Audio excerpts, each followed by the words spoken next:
The forest smelled like freedom that morning. Pine needles crushed underfoot, releasing their crisp, resinous sting into the air, mingling with the damp earth exhaling after a night of quiet rain. The sharp tang of sap sliced through every breath, a promise of something raw and untamed. It was supposed to be our escape, a pilgrimage into the wild to shed the city's grime from our souls, its exhaust fumes, its fluorescent buzz, its endless demands. Me, Rachel, Rob, Jenna, Jay, and Dave.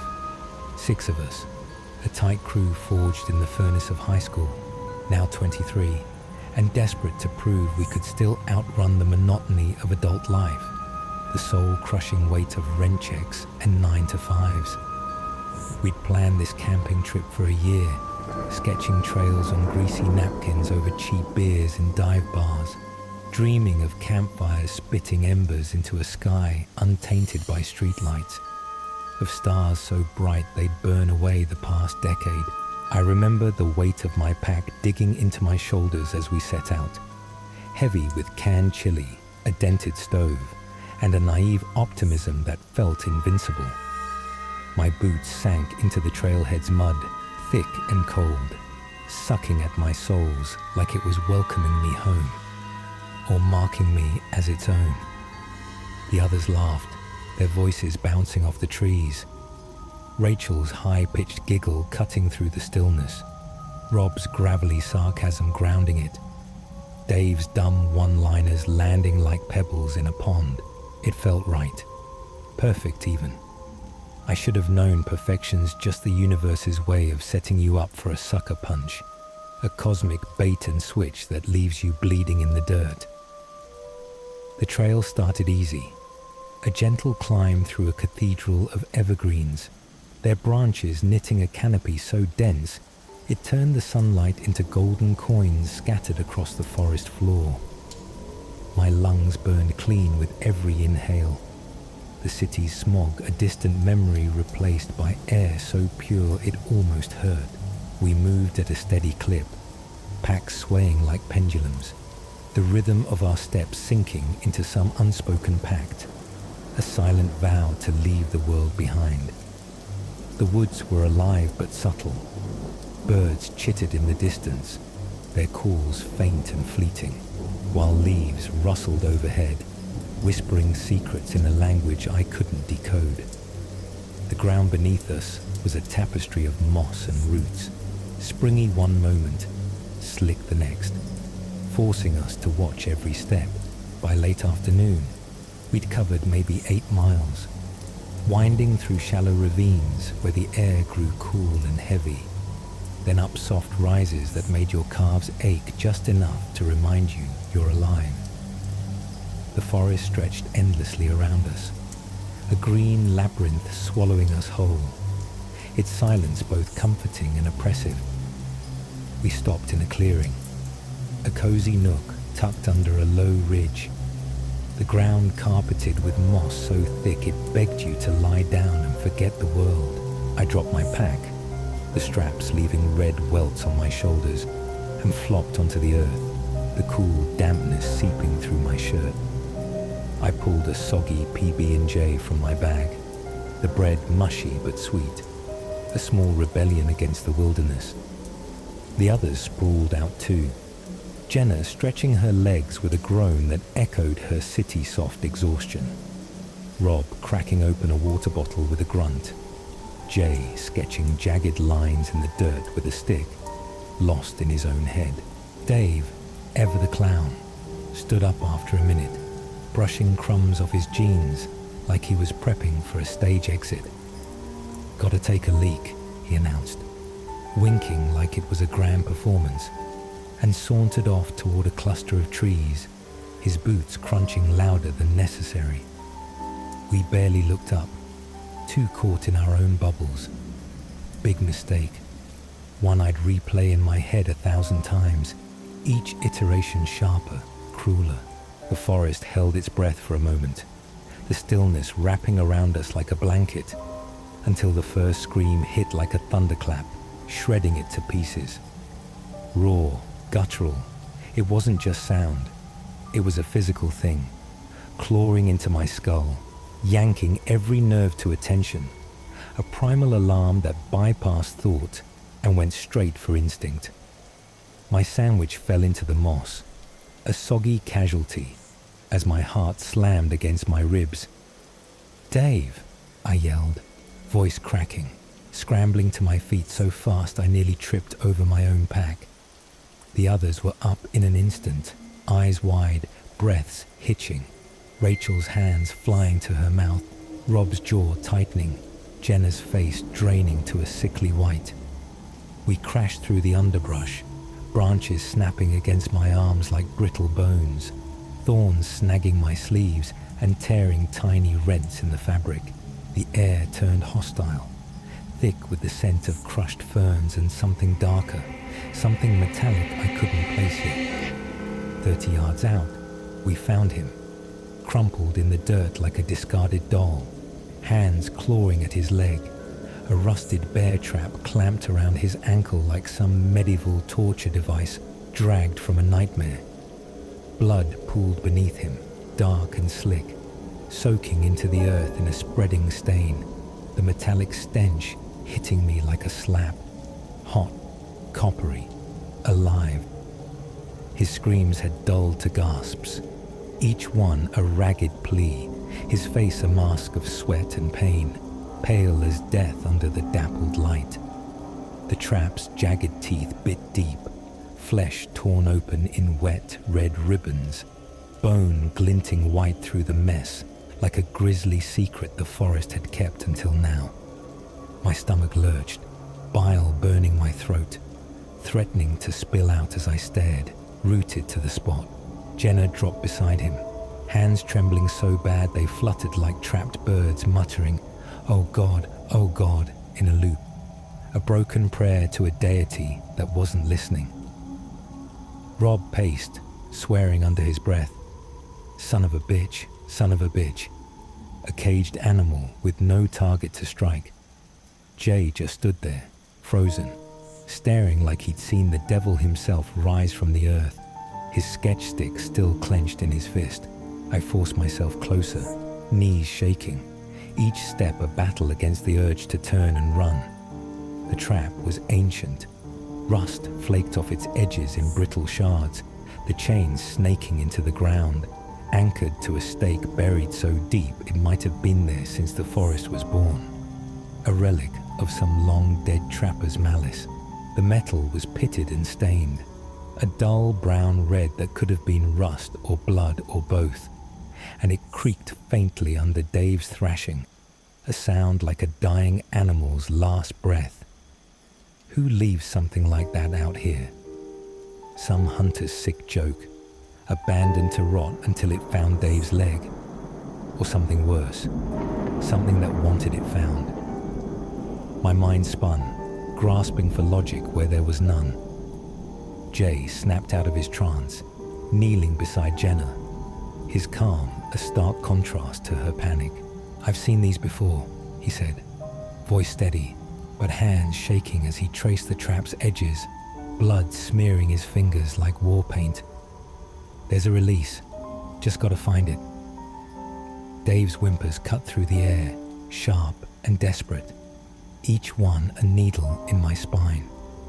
I held my breath, the seconds stretching into eternity, the forest pressing in around us, trees looming taller, shadows deepening, the air growing colder despite the sweat trickling down my back.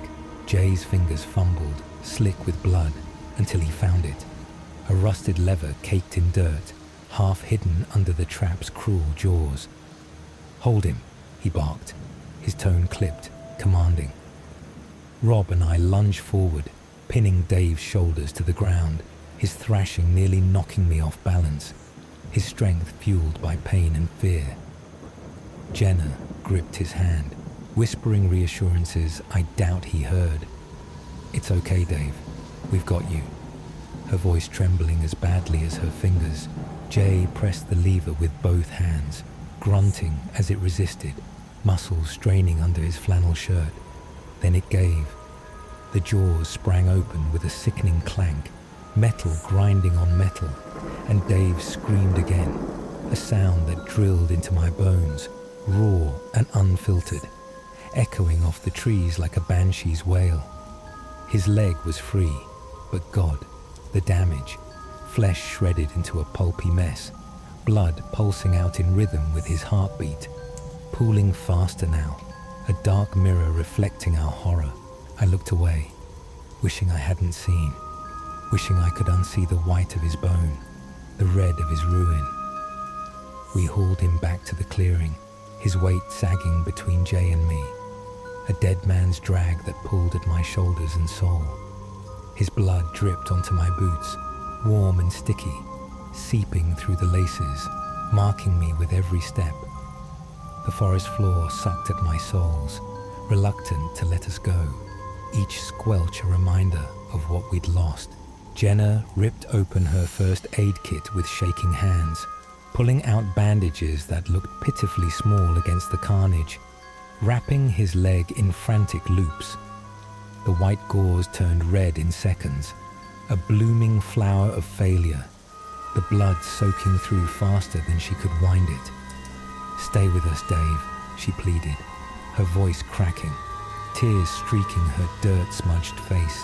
Rob pulled a pistol from his pack, a sleek black thing he'd said he brought just in case, and held it low, scanning the trees like a soldier expecting an ambush, his knuckles white around the grip.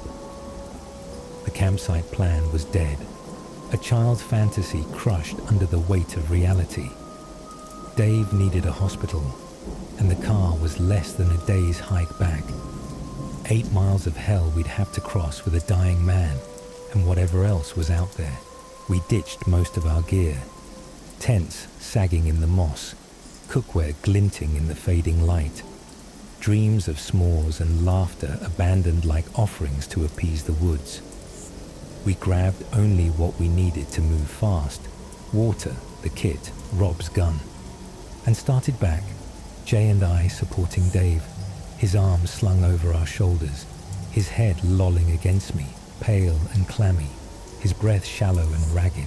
Jenna carried the kit, clutching it like a lifeline, while Rob took point, pistol ready, his steps deliberate, eyes darting.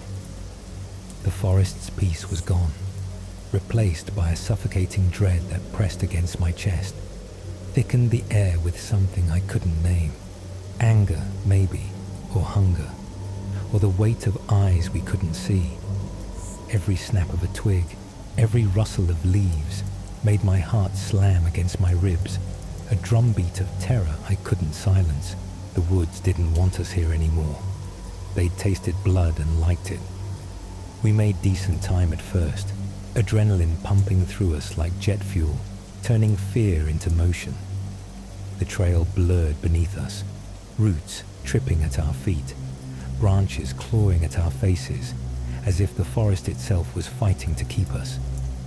Dave begged us to slow down, his voice weak, slurring into a pitiful whine. "Please, guys, I can't." But we couldn't stop, couldn't risk it. The blood trail we were leaving was a neon sign for anything with teeth, a scarlet ribbon unspooling behind us, inviting the wolves, the bears, the shadows. I kept glancing at him, his eyes half closed, lips trembling, skin so pale it glowed in the dimming light.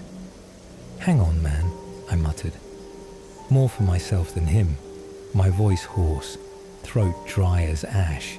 The bandages were soaked, a crimson flag flapping against his leg, the blood dripping in fat, lazy drops that splattered the trail, marking our path like breadcrumbs for something to follow.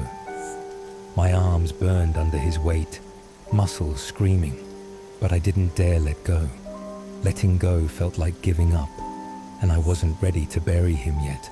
The forest shifted around us, the trees growing taller, leaner, their branches skeletal against the greying sky, the air colder, sharper, biting at my exposed skin. Every sound amplified, wind hissing through the pines, leaves skittering like footsteps, my own pulse thundering in my ears. I caught Rob's eye once, his face set in a grim line, and wondered if he felt it too. The sense that we weren't alone, that something was pacing us just beyond the tree line, patient and unseen. Then, halfway to the car, it happened. A sharp crack split the air, a sound so sudden it felt like the world snapped in half. Something whizzed past my ear, close enough to feel its breath, a hot whisper of death that left my skin prickling. A gunshot, not Rob's. "Down," Jenna yelled, her voice piercing the chaos, and we hit the dirt, dragging Dave behind a fallen log, its bark rough against my palms. Another shot rang out, bark splintering above my head, showering me with wood dust that stung my eyes and coated my tongue. My pulse roared, drowning out everything but the thud of my own heartbeat, a frantic rhythm urging me to move, to run, to live. Rob fired back, blind shots into the trees, the muzzle flash searing my vision, his voice a raw bellow. "Run!" Jay and I hauled Dave up, stumbling forward, our boots slipping in the mud, his weight pulling us off balance. Jenna scrambled behind us, her breath coming in sharp gasps, the first aid kit banging against her hip. Rob kept shooting, covering us, his face a mix of terror and fury I'd never seen before, eyes wild, jaw clenched, a man possessed. Brave bastard. I'd have kissed him if we weren't running for our lives, if my mouth wasn't dry with fear and my hands weren't slick with Dave's blood. The woods erupted, shots sporadic, some close enough to feel their heat, some far enough to echo like thunder rolling through the ravines. The air tasted of gunpowder and pine, a bitter cocktail that burned my lungs as I sucked it in. Branches whipped my face, drawing blood, thin lines of fire crisscrossing my cheeks. My lungs screamed, chest heaving, each breath a rasp that scraped my throat raw. Dave was a dead weight now, but adrenaline turned him into a marionette, hopping between us, his good leg flailing uselessly, his bad one dragging like a broken anchor. I could feel his pulse through his arm, weak but stubborn, a faint thread tethering him to life. Rob caught up, gasping, reloading as he ran, his hand steady despite the chaos, sliding bullets into the magazine with a precision that felt surreal. "Keep going," he shouted, voice raw, cracking on the edges, his breath puffing out in white clouds against the dusk. The trees thinned, the trailhead's outline flickering through the green, the car a beacon of salvation glinting in the distance. Our rusted savior, our ticket out of this nightmare. One last shot cracked behind us, a final snarl from the unseen. Then silence, deafening, awful silence that rang louder than the gunfire. We didn't stop, didn't look back, didn't dare tempt whatever was out there to take another swing. Piling Dave into the back seat, his blood smeared across the upholstery in thick, wet streaks. Jenna pressed fresh bandages to his leg, her hands shaking so bad she dropped the roll twice, cursing under her breath as she fumbled. Jay floored it, tires spinning on gravel, kicking up a spray that rattled against the undercarriage. Rob's pistol stayed out, his eyes locked on the tree line, finger hovering over the trigger. I slammed my door, chest heaving, the engine's roar a lifeline pulling us out of hell, its growl drowning out the forest's whispers. The drive was a blur.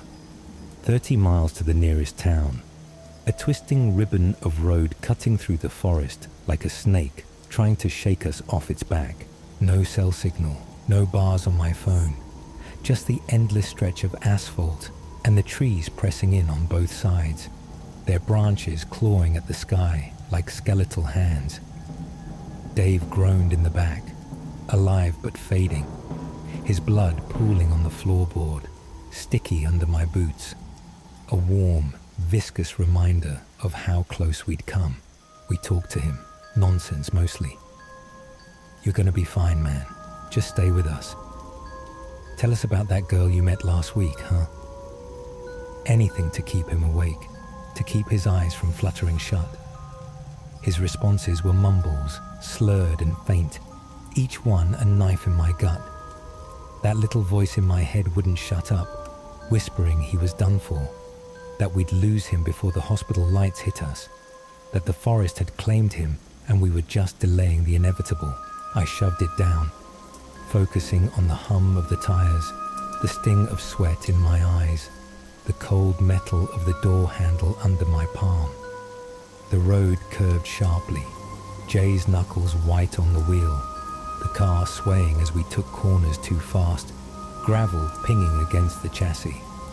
Outside, the forest blurred into a dark smear, the trees melting into one another, their shadows stretching long and thin across the pavement, like fingers reaching for us.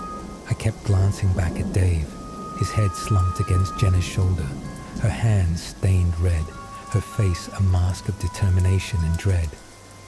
Rob stayed silent, pistol still in hand, his gaze fixed on the rearview mirror, watching for headlights, for movement, for anything. We screeched into the ER just after dark, tires squealing on the asphalt, the hospital's neon sign a harsh slash of light against the night. Nurses swarmed like ants on a carcass, their voices sharp and urgent. Trauma now. Get a stretcher. Pulling Dave from the car, his leg a mangled ruin dangling from the gurney. Blood dripped onto the pavement, black in the artificial glow, a final mark of the forest's grip. We collapsed in the waiting room, blood-stained, filthy, hollowed out. Our clothes stiff with dirt and sweat, our hands trembling as the adrenaline bled away. The fluorescent lights buzzed overhead, too bright, too cold, turning us into ghosts in our own skin. Hours later, a doctor emerged, her scrubs pristine against our grime. Dave wouldn't die, but his leg was toast. Surgeries ahead, maybe a limp forever, a lifetime of metal pins and painkillers. The cops came next, 2 uniforms with notepads, their pens scratching as we spilled it all. The trap, the shots, the unseen shooter who'd turned our escape into a war zone. They promised to investigate, but their voices were flat, their eyes distant, like they'd already written it off as some backwoods ghost story, a tale too wild to chase. I wanted to shake them, scream that it was real, that the blood on my boots wasn't a hallucination, but exhaustion pinned me to the chair, heavy as lead. We never went back, our gear's still out there, tents sagging into the moss, pots rusting beside cold fire pits, a shrine to the day paradise turned predator, a monument to our stupidity. Dave recovered, mostly. He's got a scar like a roadmap to hell, jagged and puckered, but he walks, jokes, lives, limps into bars with a grin and a story he tells better than I ever could. We've tried talking about it, late nights over whiskey, the bottle passing between us as the room spins, but the words dry up, questions hanging like smoke in the air. Who set that trap? Some sadist from a century past? Or something closer, something watching? Who fired those shots? A hunter gone rogue, a ghost, a thing without a name. No answers, just echoes. Dave's screams, the crack of gunfire, the forest silence swallowing it all. The cops found nothing, no casings, no tracks, no trap when they bothered to look. The woods don't care about closure. They take what they want and spit you out, if you're lucky. I hear Dave scream sometimes, sharp and primal, rattling around my skull when the world gets too quiet. A soundtrack to sleepless nights. We survived, sure, but something broke out there. Something deeper than bone. Something that doesn't heal.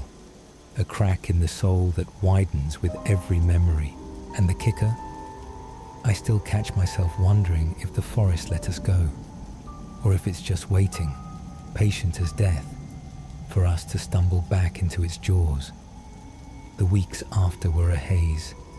City noise couldn't drown out the quiet of that clearing, the weight of Dave's blood on my hands. I'd scrubbed my boots, but the stains lingered, faint brown ghosts in the leather, a reminder I couldn't wash away. Rachel stopped laughing, her giggles replaced by a nervous tick, her fingers twisting her hair until it snapped. Rob sold his gun, said he couldn't sleep with it in the house, but I saw the way his hands twitched, like they missed the grip. Jenna threw out her first aid kit, bought a new one, then threw that out too, said the sight of bandages made her gag. Jay sketched less, stared more, his eyes tracing shapes in the air no one else could see. And me, I'd sit on my balcony, staring at the skyline, waiting for the trees to creep closer, their branches tapping at the glass. The forest hadn't followed us, or had it, I'd catch whiffs of pine on the wind, hear rustling in the static of my TV, feel the ground shift under my feet like it was still moss and mud. Dreams came too, Dave's leg snapping shut in that trap, over and over, the jaws growing teeth, the forest laughing through the wind. I'd wake up gasping, sheet-soaked, the taste of blood in my mouth from biting my tongue.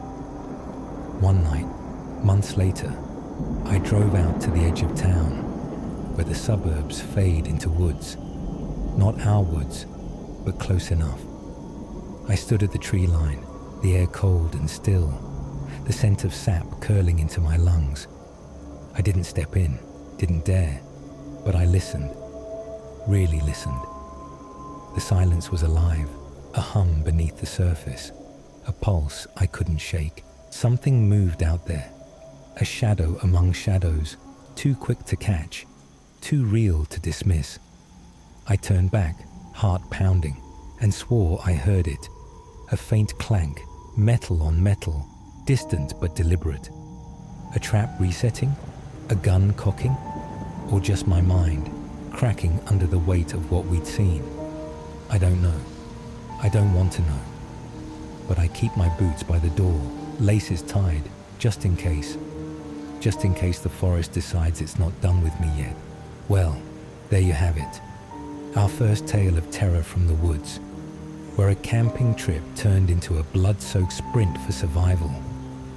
Dave's leg might have survived that rusty bear trap, and the group dodged those mystery bullets. But let's be real, the forest won that round, leaving them with scars, both the kind you can see and the kind that wake you up screaming at 3 a.m. If that story made your skin crawl or your heart race, do me a favor, smash that subscribe button and join the NoSleep Nightmares Reddit crew. We're just getting started, and trust me, you don't want to miss what's coming next. Drop a comment below too. Tell me, would you have stayed to fight those unseen shooters, or run like hell like our shaken survivors? I'm dying to know. Now, let's shift gears. From a group of friends stumbling into nature's trap, to a lone lawman hunting a predator of a different kind.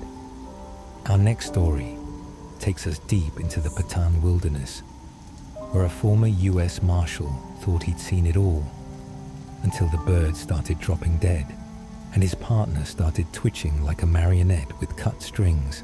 Raymond Ridgeway isn't your average fugitive. He's a killer with a smile that chills the bone, and this mission, it's less about justice and more about surviving the unexplainable. Buckle up. This one's a slow burn that'll leave you questioning what's really lurking out there in the wild. The phone rang late that Sunday evening, October 1986, cutting through the hum of the TV like a knife through flesh, its shrill tone a jagged edge against the soft drone of static. I was sprawled on my couch, half watching football highlights flicker across the screen, the grainy glow painting my Spokane apartment in shades of grey and shadow, turning the walls into a flickering prison of light. The clock above the set read 10:03 p.m. Too late for casual calls, too early for good news, a witching hour for men like me.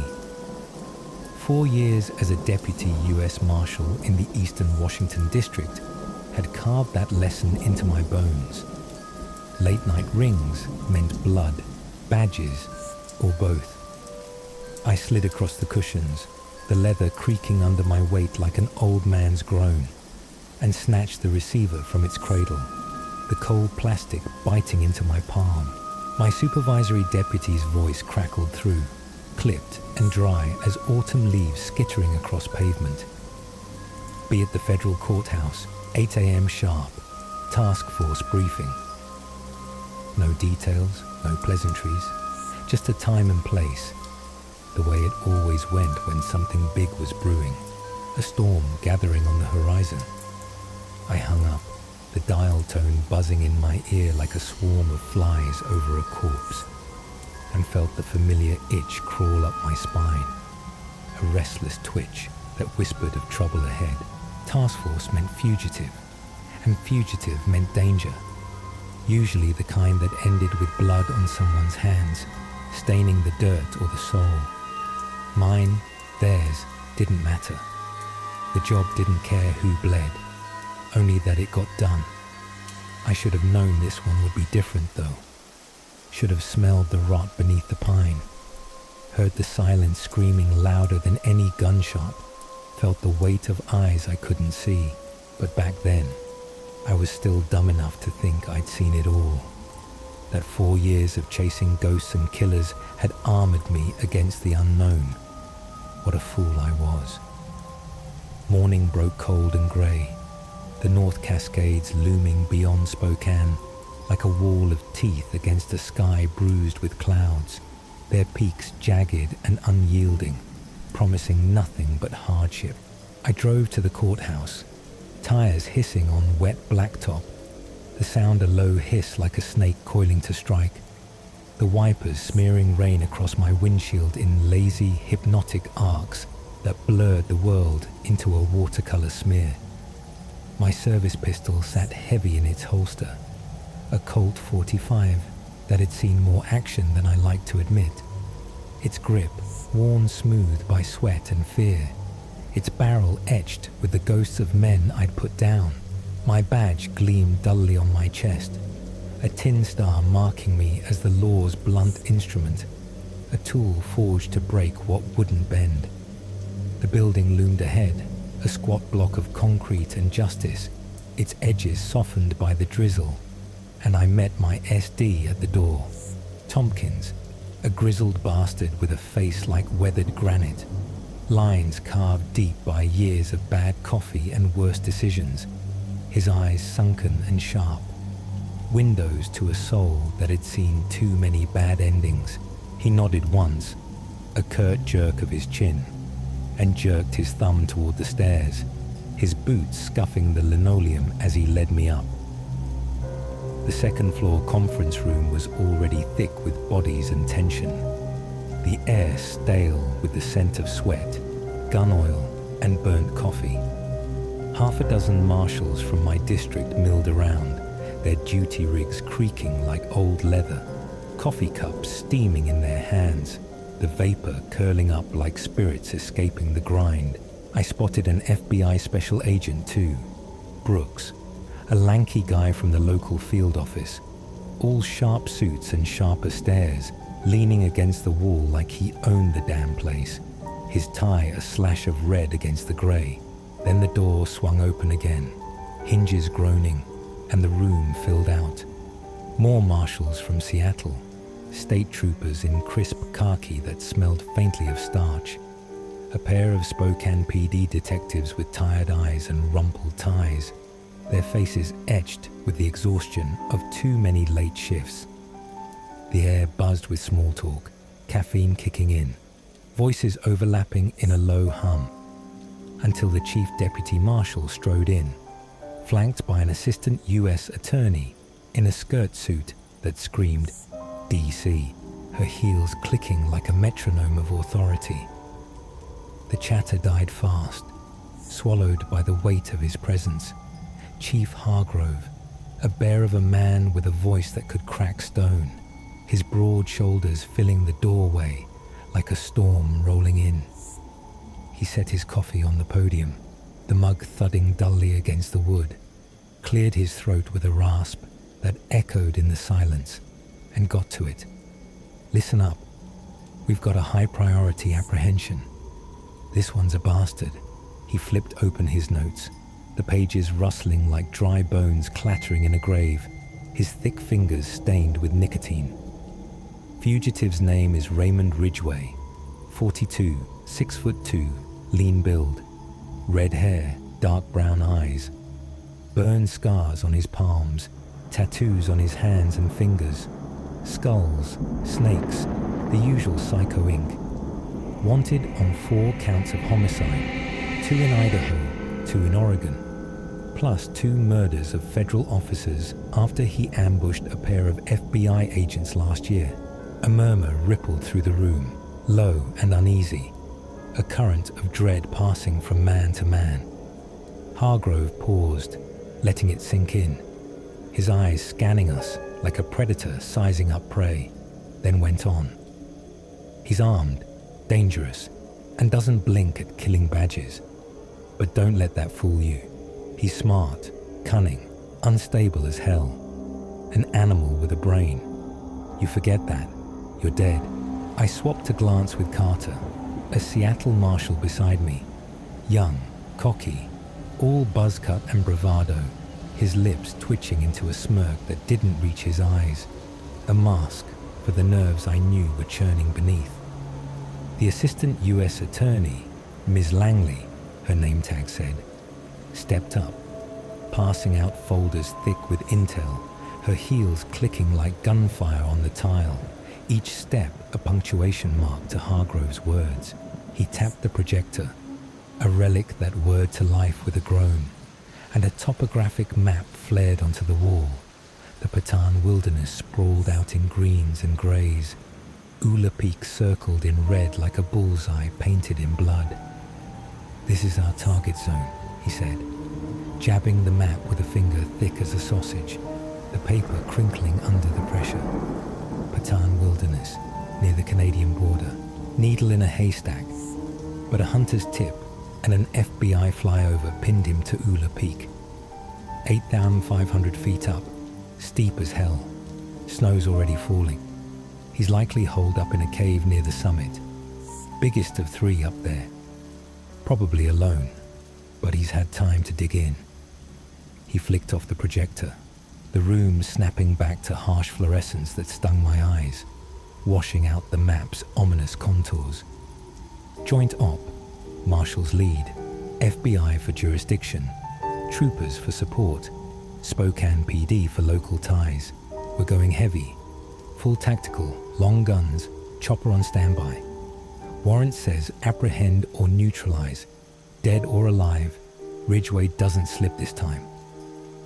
Langley chimed in, her voice cool and precise, cutting through the tension like a scalpel.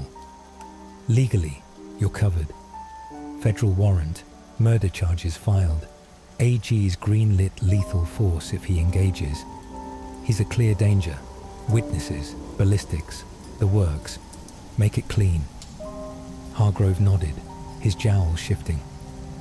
We stage out of Winthrop, closest town, 10-mile hump to Ula's base, then split. Alpha team summits, Bravo flanks east, Charlie holds the perimeter. Weathers our clock. We move at dawn. Questions? Carter raised a hand, his voice brash but thin. What happened to those FBI agents? Hargrove's jaw tightened, a muscle twitching, and he glanced at Langley. She nodded, her lips a tight line, and he sighed, a sound like air leaking from a punctured tire. Tracked Ridgeway to a hideout near Boise. Found a woman there, victim maybe. She resisted leaving, spooked him, and he ambushed them. Both dead. The room went quiet, the weight settling like damp snow, cold and suffocating.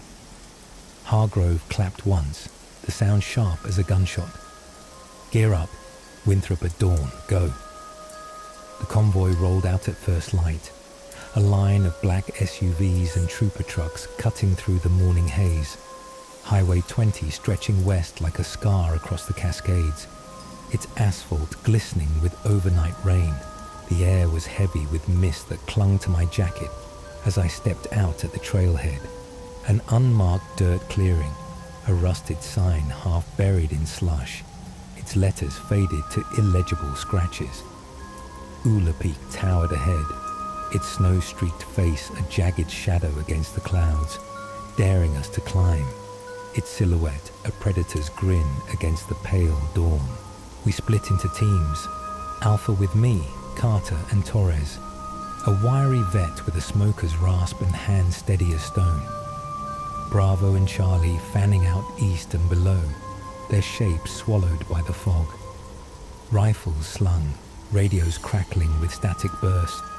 We started the hike, boots sinking into mud that smelled of rot and pine, a sour, earthy reek that coated my throat. The wind bit at my face like a living thing, sharp and relentless, tugging at my cap as we moved. The trail was a slog, flat at first, a valley floor littered with fallen branches and puddles that mirrored the overcast sky in dull, rippling grays, then pitching up through switchbacks that clawed their way into the timber, roots snaking across the path like traps waiting to trip us. Frost crunched underfoot, a brittle snap with every step. Sweat beaded despite the cold, trickling down my spine in icy rivulets, my breath puffing out in clouds that dissolved into the thinning air. The trees grew sparse near the timberline, their trunks gaunt and twisted, giving way to shale and ice-crusted grass that crunched like glass. Ula's summit shrouded in mist, like a predator waiting to pounce. Its edges blurred, but its presence undeniable. My legs burned, lungs ached, a dull fire spreading through my chest. But I kept my eyes up, scanning the slope, until Torres tapped my shoulder, his gloved hand firm, pointing down with a frown that deepened the lines around his mouth. At first, I didn't get it. Just a bird, small and brown, lying stiff on the ground, feathers ruffled but intact, a tiny casualty in the frost. Then I saw another, a few yards off, a sparrow, wings splayed, eyes glassy and blank, staring at nothing. Then another and another, dozens of them, birds and squirrels, scattered across the slope like confetti from some grim parade, a macabre celebration we'd stumbled into. No blood, no claw marks, no rot, just death, sudden and clean, like they dropped mid-flight, mid-scurry, and stayed where they fell, frozen in their last moments. "What the hell?" Carter muttered, kicking one with his boot, his bravado faltering as it rolled, limp, no resistance, a lifeless husk. Torres crouched, frowning, his breath a faint cloud as he studied it. No damage, like they just stopped. I pulled my radio, thumbing the button, the wind howling in my ears, a mournful wail that carried the chill deeper into my bones. "Bravo, this is Alpha Lead. You seeing anything weird?" "Over." A beat. Then Bravo's voice crackled back, tight but steady, cutting through the static. "Alpha, this is Bravo Lead.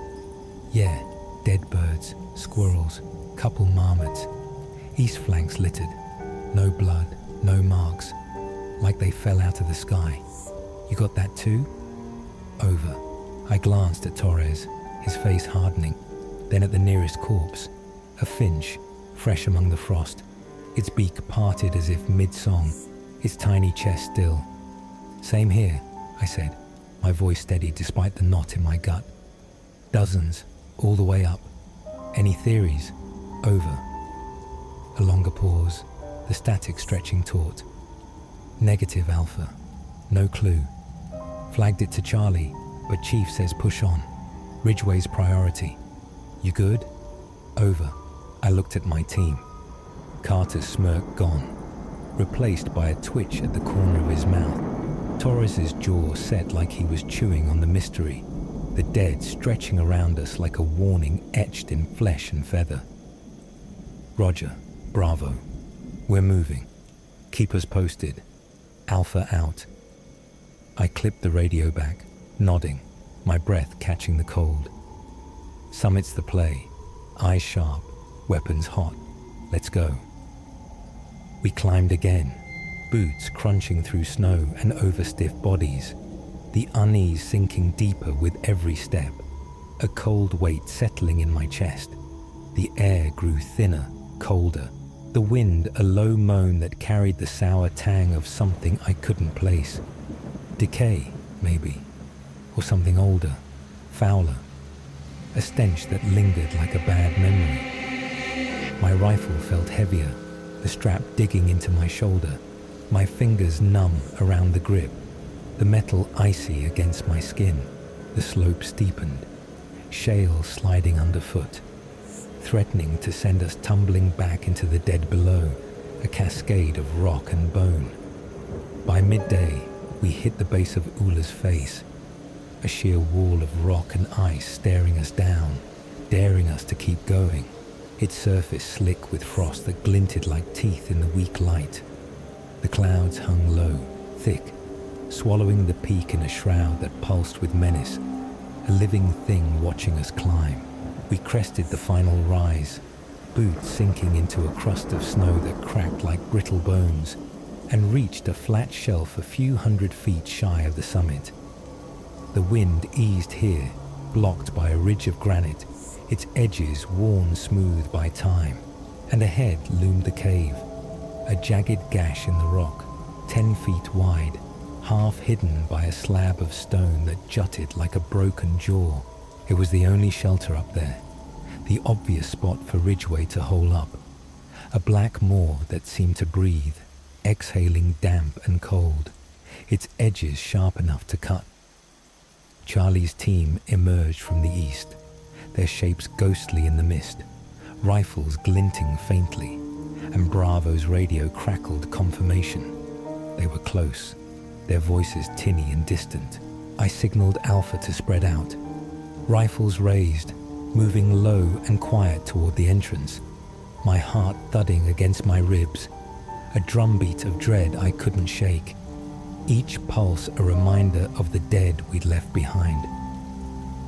At the cave's mouth, I flicked on my flashlight, the beam cutting through the dark like a blade, piercing the gloom with a harsh white line, Torres's light joining mine, casting shadows that danced across the walls like specters fleeing the glow. The cave wasn't deep, 30 feet maybe, narrowing fast, its walls slick with moisture that glistened in the light, the air inside damp and frigid, thick with a sour stink that coated my tongue. Rotten meat, wet stone, something chemical I couldn't name, a rancid cocktail that made my stomach twist. We advanced, boots scuffing the dirt, the sound muffled by the oppressive silence, beams sweeping every crevice, illuminating cracks and hollows that seemed to shift in the corner of my eye. 10 paces in, we saw him. Raymond Ridgeway, sitting with his back to us at the cave's deepest point, rocking back and forth, slow and rhythmic, head bowed like he was praying to the dark, a silhouette carved from shadow. Leaner than his mugshot, his red hair matted and dull, plastered to his skull with sweat or grime. But it was him. I knew it in my gut, a certainty that tightened my grip. Raymond Ridgeway, U.S. Marshals, I shouted, voice bouncing off the walls, sharp and commanding, cutting through the stillness like a whip crack. He didn't turn, didn't flinch, just kept rocking, a metronome of madness ticking away in the dark. Torres barked the order again, edging closer, his rasp rougher now, our lights pinning Ridgeway in a harsh halo that made his outline flicker. Still nothing. My finger tightened on the trigger, sweat beading despite the cold, the sour air clawing at my lungs, thick and cloying. Torres stepped forward, rifle slung, reaching for Ridgeway's shoulder with a hand that trembled faintly. Come on, let's... He never finished. The second his hand touched Ridgeway, his body locked up, spine rigid, eyes bulging, a gasp ripping from his throat like a man drowning. He collapsed hard, arms jerking in spasms, boots scraping the dirt with a frantic skitter, foam bubbling at his mouth like a rabid dog, white and frothy against his lips. I froze, rifle still trained, watching in horror as Torres convulsed, a puppet with cut strings, his flashlight clattering to the ground, its beams spinning wildly across the cave. Carter swore a sharp "Jesus" as he lunged toward him, but Ridgeway jerked awake, head whipping around, eyes wild, darting between us like a cornered animal caught in a trap, his pupils black pits in the glare. "Down," I snapped, my voice a growl, and this time he obeyed, flattening out, a faint smile curling his lips, smug and wrong, a grin that didn't belong on a human face. We zip-tied him fast, wrists bound tight with a plastic snap, dragging him up as his weight sagged against us, his breath shallow but steady. Charlie's medic rushed to Torres, still out, breathing shallow, pulse racing like a jackhammer under the medic's fingers, his skin clammy and pale. "Seizure, maybe worse," the medic muttered, voice tight, prepping a stretcher with hands that moved too fast, too practiced. The chopper was inbound, blades thumping the air within 20 minutes, a distant roar growing louder, lifting Torres out, unconscious, with the medic clinging to his side, the stretcher swaying as it rose. Ridgeway went next, cuffed and blank-eyed, that damn smile still flickering as we loaded him up, his gaze unfocused but piercing, like he saw something we couldn't. We cleared the cave, the job done, but the questions hung heavier than the rifles on our backs. The dead birds, Torres's collapse, the sour stink that lingered in my nose, a ghost I couldn't shake. The hike down was a blur, legs numb, the slope treacherous with snow and shale that shifted underfoot. The dead animals still littering the path like omens we couldn't read, their bodies stiff and accusing. We debriefed in Winthrop by nightfall, voices hoarse, hands shaking as we downed coffee that tasted like ash, bitter and cold despite the steam. Torres hit a coma. Medics said it was to stop the seizures, but he didn't wake for a week, and when he did, the raid was gone from his head, wiped clean like a chalkboard, his last memory the drive out, not the cave, not the fall. Ridgeway sat in custody, rocking in his cell, silent as stone, that smile his only answer, a riddle carved in flesh. The report brushed it off. Birds, likely killed for food. Torres's fit, a neurological fluke, words typed neat and tidy to bury the mess. No autopsies, no tests, just easy answers for a case too jagged to fit the mold. A file closed before it could fester. Ridgeway's trial loomed, a shadow on the horizon, but the loose ends gnawed at me. Those critters dropping dead, that cave stench, Torres's blank slate, a void where memory should have been. I'd faced worse. Shootouts that left my ears ringing. Ambushes that painted the ground red. Fugitives who fought to the end with teeth and nails. But nothing with that eerie edge. That sense of something watching from the shadows. Its breath cold on my neck. 40 years later, it still claws at me. A loaded gun I can't unload. A truth the service buried to keep us sane, to keep the world spinning on its axis. The Patan wilderness holds its secrets tight, a vault of ice and stone. And I'm left wondering if we caught Ridgeway, or if something up there caught us, marked us, let us go with a smile as cruel as his. And there it is, the hunt for Raymond Ridgeway, a tale where the line between hunter and hunted blurred into something straight out of a fever dream. Dead birds carpeting the forest floor, a deputy seizing up like he'd grabbed a live wire, and a fugitive who grinned through it all. Makes you wonder if the Patan wilderness was just a backdrop, or the real monster pulling the strings. If that eerie edge got under your skin, hit that subscribe button to stick with us at NoSleep Nightmares Reddit. We've got more chills coming your way. And hey, leave a comment. What do you think took Torres down out there? Bad luck or something darker? I'm all ears, and I bet you've got some wild theories. Ready for a breather? Don't get too comfortable. Our next story drags us from the icy peaks of Patan to the dripping, shadowy depths of Alaska's Tongass National Forest. Meet Cal, a forestry tech who thought he knew the woods like the back of his hand, until a sound like a sledgehammer and a stench like death's armpit turned his quiet routine into a heart-pounding run for his life. No badges or guns here, just one man, a can of bear spray, and a mystery that's still out there pacing the trees. This one's for anyone who's ever felt the woods watching back. Let's dive in. The Tongass National Forest smells like life and death braided together. Spruce needles sharp with resin, a piercing green scent that cuts through the damp, wet moss, exhaling a dank, earthy sigh that clings to your skin. The faint rot of fallen logs crumbling back into the soil. A sweet, sick decay that whispers of time's slow grind. It's been my home for 6 years. A 17 million acre sprawl of mountains and temperate rainforest stretching across southeast Alaska, bigger than some states and wilder than most men's nightmares. A labyrinth of shadow and silence that swallows you whole if you let it.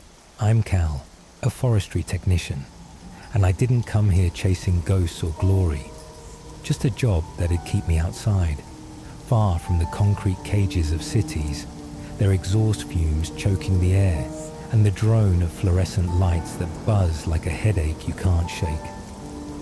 Growing up in northern Minnesota, I'd learned the woods from my dad, a logger with hands like tree bark, rough, calloused, unyielding, and a voice that could hush a storm, low and steady, a rumble that made the world listen.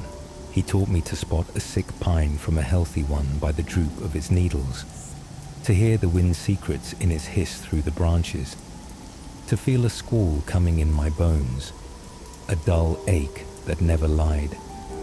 The Tongass was my chance to live that, to trade cubicles for cedars 100 feet tall, their trunks thick as history, to breathe air so clean it stings your lungs with every pull, sharp and cold and alive. That late August day last year, I was 12 miles north of the ranger station, deep in an old-growth stretch that hadn't seen a chainsaw in decades, marking trees and taking soil samples under a sky still clinging to summer's light, its gold fading fast. I didn't know it then, but the forest had other plans that'd leave me jumping at shadows, cursing the quiet I used to love, and wondering if I'd ever really known the woods at all. The morning started routine enough, my boots crunching through underbrush thick with ferns and devil's club, their thorns snagging my pants like greedy fingers clawing for a hold, leaving faint scratches on the fabric that mirrored the ones on my soul after too long out here. My pack hung heavy with gear, clipboard smudged with dirt, soil corer clanking against my hip, a dented thermos of coffee gone cold, its bitter dregs a poor substitute for warmth, its straps digging into my shoulders, a familiar ache I'd learned to ignore, a badge of the trade. The air was cool, damp from last night's drizzle, a fine mist that settled in your hair and bones, carrying the sharp tang of hemlock, crisp and medicinal, and the sweet rot of a downed spruce I'd passed an hour back, its trunk split open like a wound, oozing sap that gleamed in the weak light. I moved steady, marking trunks with orange chalk, the powdery dust sticking to my gloves, staining my fingers like a mark of ownership. my breath puffing out in faint clouds that dissolved into the stillness, fragile and fleeting. The Tongass is brutal. 200 days of rain a year, sheets of it that soak you through no matter your gear. Winters that cut you to the quick with short days and endless nights. The wind a blade that slices through your jacket. But it's generous too. A place that gives you solitude if you can stand its weight. Its isolation a gift and a curse. I could. Weeks alone didn't faze me. I talked to myself just to hear a voice, muttering about root rot or the bald eagle I'd seen circling at dawn. Its cry a jagged tear in the silence. A sound that lingered like a warning I didn't heed. That day, though, the forest felt off. Too quiet, even for its usual hush. A stillness that pressed against my ears like water at the bottom of a lake. No ravens cawing their hoarse greetings. No squirrels chattering over scraps.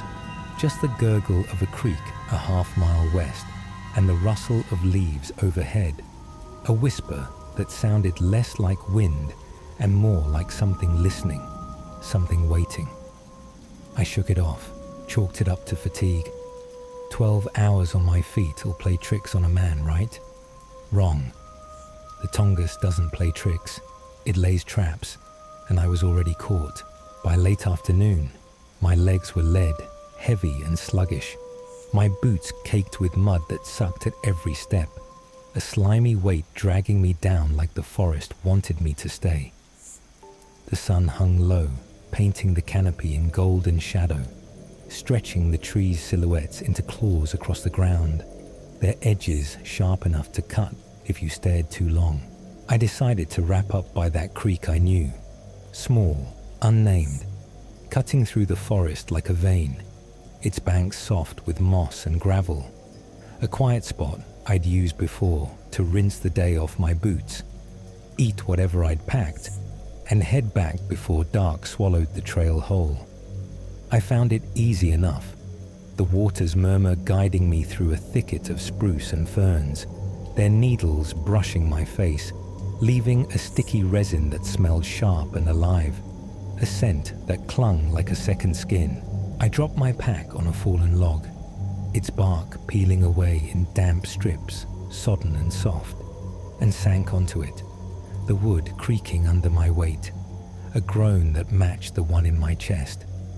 My sandwich, peanut butter and jelly, the bread soggy from a leak in my water bottle, its edges curling like a frown, felt like a small victory as I unwrapped it.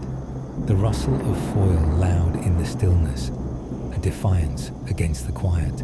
I was halfway through a bite, the sweet crunch of peanuts mixing with the creek's gurgle, a soothing duet, when the sound hit, a heavy, deliberate thud, like a sledgehammer striking wet earth, upstream maybe 50 yards, hidden by a wall of green that seemed to pulse with shadow. My jaw froze mid-chew, the sandwich turning to paste in my mouth, a lump I couldn't swallow. Bear, I thought. Black bears roam here, sometimes browns, big but shy, usually quiet unless you spook them, their paws soft on the moss. This wasn't quiet. It was loud, rhythmic, a snap thud that rolled through the trees, snapping branches, not twigs, but thick limbs, cracking like bones under pressure, a sound that hit my ears and burrowed into my skull. I swallowed hard, the taste sour now, metallic, and listened, every nerve sparking awake, my skin prickling like I'd brushed a live wire. The forest held its breath, the creek's chatter the only constant, a soft babble that mocked the growing weight in my chest, a pressure building like a storm behind my ribs. I stood slow, brushing crumbs off my thighs, my fingers trembling faintly, my eyes locked on the spruce cluster upstream, their shadows swaying like they were hiding something, a secret stitched into their needles. The sound kept coming, crunch, thud, closer now, maybe 40 yards, steady as a heartbeat, but heavier, deeper. A rhythm that didn't fit any animal I knew. A cadence too precise, too deliberate. Bears lumber, roll their weight in a sloppy shuffle. This was upright, controlled, like footsteps with intent. A march that echoed through the earth. My hand went to my bear spray, clipped to my belt, the canister cold and slick with sweat from my palm. Its weight a flimsy comfort against the unknown. I've faced bears before, bluffed a black one off with a shout last spring, my voice a roar that sent it crashing away, watched a brown shamble off 2 summers back, its bulk disappearing into the brush. But this felt different, wrong, like the air itself was thickening with it, growing dense and heavy, pressing against my lungs. I yelled, voice cracking the silence like a gunshot. "You didn't smell me yet, Mama Bear." A dumb line, half bravado, half prayer, meant to scare off anything with fur and claws. A trick Dad taught me that had never failed, until now. The sound didn't stop. If anything, it grew louder, closer. 30 yards now. The snaps sharper, the thuds deeper. A vibration I felt in my boots, rippling up my spine like a cold hand tracing my vertebrae. My stomach dropped, a cold stone sinking fast, dragging my courage with it. This wasn't a bear. I'd heard dozens over the years, their gait sloppy, their grunts low and guttural. This was something else, something big, something that didn't care I was here, didn't flinch at my noise. The smell hit next, rolling down with the breeze, a sharp metallic sting, like copper pennies left in the rain, bitter and biting, mixed with something sour, rancid, like sweat gone bad, or meat left to fester under the sun. A stench that didn't belong in the forest's clean decay. It wasn't bear musk, thick and musky. Wasn't wet fur, earthy and familiar. Wasn't rot, not quite, not the slow breakdown I knew. It was alien, invasive, clawing into my lungs until I gagged, my sandwich threatening to come back up, a sour bile burning my throat. My eyes watered, the forest blurring into a green haze, but I kept them on the trees, scanning for movement, a shape, anything to pin this on. The sound was 20 yards out now, snap, thud, relentless, unstoppable, the ground trembling faintly under my feet, a pulse that synced with my racing heart, a drumbeat I couldn't escape. I yelled again, louder, desperate, my voice raw. "Hey, get the hell out of here." It echoed, swallowed fast by the trees, a fleeting cry that got nothing back, no growl, no huff, no sign it even heard me, just that steady march, closing in, a predator's patience in every step. Panic clawed up my throat, a wild thing thrashing to break free, my hands shaking so bad I nearly dropped the spray, its nozzle slippery under my thumb, a lifeline I wasn't sure would hold. I faced moose stomping through brush, their antlers crashing like thunder, wolves howling at dusk, their calls a shiver down my spine. Even a pissed-off mountain lion once in Minnesota, its snarl a blade in the dark, yellow eyes glinting with fury. But nothing ever felt like this. A dread so deep it rooted me to the spot, turned my blood to ice, froze my breath in my chest. The smell thickened, a wall of stench that pressed against my face, suffocating. And I stumbled back a step, boots slipping on the moss, the creek's gurgle behind me a cruel lullaby, mocking my fear with its calm. I grabbed my pack, slinging it over one shoulder, the weight yanking at my balance, my eyes never leaving the trees upstream, the sound 15 yards out now, maybe less, snap, thud, a rhythm that promised something massive, something wrong, something that didn't belong in my world. The spruce parted faintly, a shadow shifting in the green, too tall, too lean for a bear, too steady for a man lost out here, its edges blurred, but its presence solid, a silhouette that loomed against the fading light. My mind raced. Person, maybe. No chance. Not this deep. Not 12 miles from anything human. Not without tracks or a voice or a goddamn hello shouted through the trees. The forest doesn't hide people that well. It hides things that don't want to be seen. Things that thrive in the dark spaces between the trunks. I turned and ran, not proud of it, bolting down the trail like a kid scared of the dark, my pack bouncing against my back, the spray still clutched in my fist, its cap digging into my palm. Branches whipped my face, drawing thin lines of blood that stung with every lash, my lungs burning as I sucked in air that tasted of pine and fear, sharp and acrid. The sound chased me. Snap, thud, fading but persistent. A hunter pacing its prey, letting me think I'd escaped. Its rhythm a taunt that echoed in my skull. I didn't stop for a half mile, legs screaming, chest heaving, a fire spreading through my thighs, until I slowed, gasping, bent over with hands on my knees, the forest's hum returning. No snaps, no thuds, just the usual buzz of wind and water, a deceptive peace. I stood there, sweat soaking my shirt, dripping into my eyes, trying to piece it together, my breath ragged and loud. What the hell was that? Too big for a bear, too steady for a moose, too silent for anything human. A thing that moved like it owned the woods, and I was the intruder. The smell lingered in my nose, a ghost I couldn't shake, sour and metallic, and the ground's faint tremor echoed in my bones, a memory etched into my marrow. I made it back to the ranger station after dark, rattled and soaked, my clothes clinging to me like a second skin, the damp cold seeping into my joints. My cabin's wooden walls felt flimsy, a child's fort against the night, its boards warped and creaking under the wind's push. I locked the door, never did that before, never needed to, and sat on my cot, staring at the window, the glass reflecting my pale face back at me, eyes wide and hollow. A stranger's face, every creak of the floor, every sigh of the wind through the eaves, had me up, listening, waiting for that snap thud to follow me home, to break through the walls and drag me back. Sleep didn't come easy. When it did, it brought dreams. Dark trails winding endless, that sound everywhere.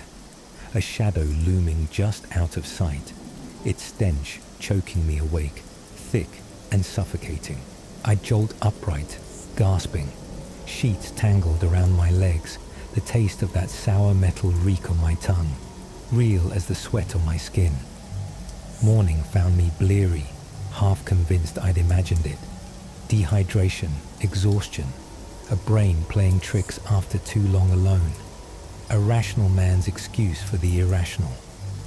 But I could still hear it, feel it, the snap thud a pulse in my ears, the tremor a shiver in my spine, the smell a stain I couldn't scrub out. A couple days later, I told Jim, an old tech at the station, grizzled and tough, a man who'd seen bear attacks tear men apart, storms snap trees like twigs, lost hikers stumble in half dead, the works, a walking archive of the Tongass's wrath. We were splitting wood, the axes thud a dull echo of that day, a rhythm that made my stomach twist, and I blurted it out. I heard something out there, Jim, something big, bigger than it should have been. I spilled it all, the sound, the smell, how it ignored my shouts, how it moved like it owned the woods, and I was nothing. He listened, chopping steady, his face unreadable, a mask carved from years of hard living, until I finished. Then he set the axe down, turned, and fixed me with a look, stern, pitying, a flicker of nerves behind his eyes, like he thought I'd cracked under the weight of the wild. You sure you weren't hearing things, Cal? Long days do that, mess with your head, I shrugged, forced a laugh, dry and hollow. Maybe. Probably just tired, yeah? He nodded, but that look stayed, watchful, waiting for me to break, to admit I'd lost it. I shut up after that. No point in painting myself crazy. No point in giving the forest more power than it already had. I haven't gone near that creek since, sticking to trails by the station, close enough to hear the hum of the generator if I strain. Its buzz a tether to sanity. The job's the same. Rain in sheets that drum the roof. Trees stretching to the sky like sentinels. That endless quiet I used to crave. But it's different now. Tainted. A paradise turned predator. I listen harder, waiting for that snap thud to creep back. My ears straining at every rustle, every snap of a twig. My nose twitching for that sour stink. A reflex I can't kill. It hasn't returned, not yet, and I pray it never does. Pray it was a fluke, a one-time haunt, but I can't lie to myself. It was real out there, moving through the Tongass like it's always been. A shadow older than the trees, older than me. A thing that knows these woods better than I ever will. I think about it too much, more than I should. Late nights on my porch with a beer gone flat, staring into the dark where the forest looms, its edge a line I don't cross anymore. The worst part? I'm not sure I want to know what it was, or what it wanted with me, why it let me run, why it didn't follow. Or maybe it did, and I just don't hear it yet. And there you have it, folks. 3 slices of wilderness terror that prove nature isn't just trees and fresh air. It's a stage for nightmares that don't let go. First, we had a group of friends who thought a camping trip would be all campfire songs and s'mores, only to find Dave's leg in a bear trap and bullets flying from shadows that never showed their face. Survivors, sure, but haunted by echoes they'll never outrun. Then, a US. Marshal chased Raymond Ridgeway through the P.20 wilderness, where dead birds rained like confetti, and a deputy's collapse hinted at something worse than a fugitive's knife. A mystery the forest swallowed whole, leaving only questions and that damn smirk. Finally, Cal, our lone forestry tech in the Tongass, met a sound and a stench that turned his beloved woods into a predator's playground, a place won't tread again. Not because he can't, but because he knows something's still out there waiting. 3 stories, 1 truth. The wild doesn't care about your plans, your badges, or your bear spray. It takes what it wants, and sometimes it lets you limp away just to savor the fear. What ties these tales together isn't just the trees or the isolation. It's the unknown, the things that rustle in the dark, the smells that choke you, the sounds that drill into your skull and stay there. Was it a hunter's ghost firing at that campsite? A force beyond Ridgeway dropping those birds? Or a creature older than Alaska pacing Cal's Creek? We'll never know, and that's the kicker.